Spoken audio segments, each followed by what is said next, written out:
PKK doesn't represent the Kurds.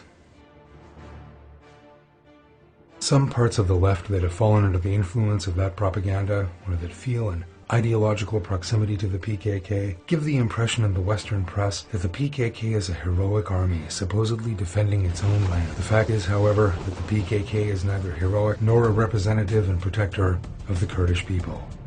The PKK has long been fighting the Turkish military using guerrilla tactics, in other words, in a sly and cowardly way, for many years. However, it lacks the experience and, more importantly, the courage to face another group out in the open.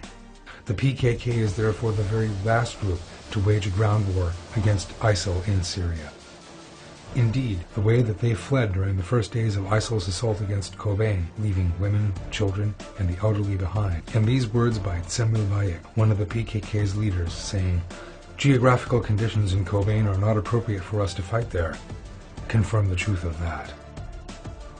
One of the mistaken impressions prevalent in the West is that the PKK represents the Kurdish people. Since the PKK has very effective propaganda power overseas, they have falsely created such an image.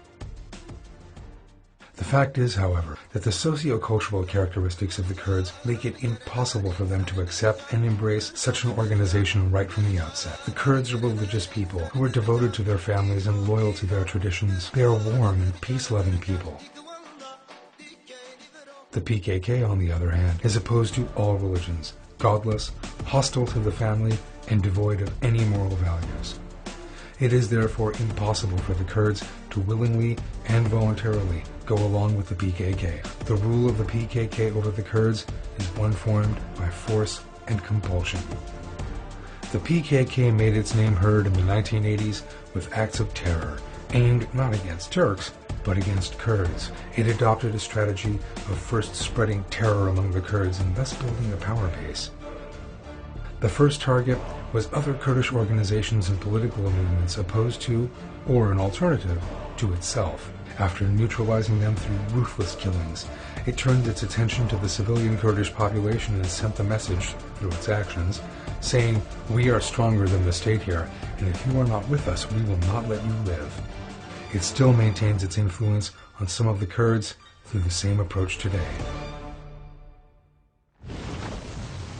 Some of the actions of the PKK that targeted the innocent Kurdish population, making no allowances for women and children, are as follows. PKK members attacked the home of a Kurdish citizen called Shemus Arik on August 20th, 1987 in Mardin, opening fire with Kalashnikovs and killing 2 women and 3 children. The 4-month-old Hamza was sleeping in his cradle when he was killed.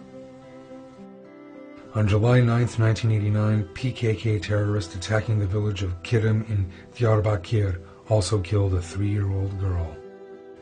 On May 10th, 1988, the PKK killed 15 Kurdish civilians in the Nusaybin district of Mardin, not sparing the lives of 6 children.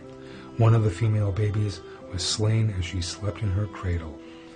On June 10th, 1990, the PKK killed 27 civilians in an attack on the village of Chemrimli in Shirnak.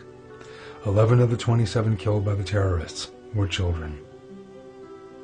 On August 19th, 1992, the PKK attacked civilians in the Litsey district of Diyarbakir and raped a baby in its crib with machine guns. On October 22nd, 1993, women and children in Sirt were again the target of the PKK that killed 22 of our Kurdish citizens. 13 children and 9 women were savagely slaughtered in this attack. PKK terrorists attacking the village of Atabinin in Van on July 24, 1994, again targeted women and children. The PKK murdered 6 women in their beds and 3 babies sleeping alongside their mothers. As it is clearly seen, PKK leader Öcalan is given the name Baby Killer not as a result of hypothetical assumptions, but concrete examples. This violence, of which we have cited just a few examples here, has worsened increasingly. In the 1980s and 1990s, backed by the secret state structuring, the Ergenekon terror organization, the PKK became the dominant force among the Kurds due to its use of violence.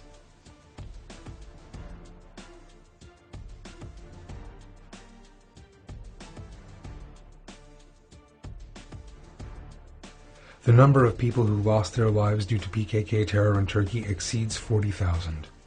In addition to martyred Turkish troops, police officers, teachers, and other state officials, the great majority of those 40,000 were Kurds.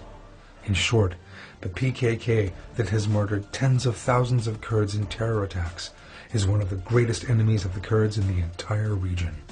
The Kurdish people are longing for the day when they will finally be rid of the scourge of the PKK.